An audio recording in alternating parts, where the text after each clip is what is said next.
Sapagkat ang sabi ng propeta sallallahu alaihi wasallam sa kanyang hadis na mula kay Ibni Abbas radhiyallahu anhuma, ma min ayyamin al-amalu salihu fihi ahabbu ila Allah min hadhihi al-ayyam. Ang sabi ni propeta Muhammad sallallahu alaihi wasallam, wala nang ikang pinakamainam na mga araw kay Allah subhanahu wa ta'ala liban na lang sa mga araw na yan. Anong ibig sabihin? Pagdating sa paggawa ng kabutihan, wala nang higit sa mga araw na yan na paggawa ng kabutihan, pagsamba kay Allah subhanahu wa ta'ala. Ang sabi ni propeta Muhammad, ya'ni ayyam al-ashr.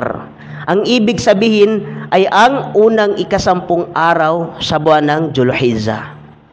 Ibig sabihin mga kapatid, wala nang hihigit sa mga araw na yan na kung saan kapag ang isang tao ay gumawa siya ng kabutihan, pagsamba kay Allah subhanahu wa ta'ala, yun yung mga araw na pinakamainam kay Allah subhanahu wa ta'ala. Pinakamainam.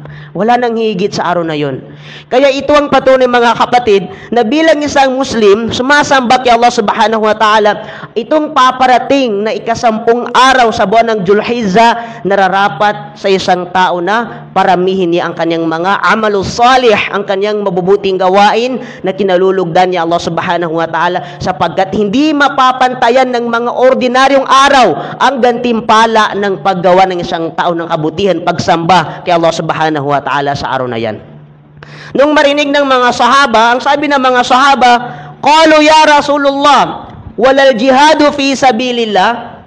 Ya Rasulullah, kahit yung pakikibaka, pagjijihad sa landas ni Allah subhanahu wa ta'ala, ay hindi ba niya kayang pantayan yung gantimpala ng paggawa ng kabutihan sa ikasampung araw sa buwan ng Dzulhijjah?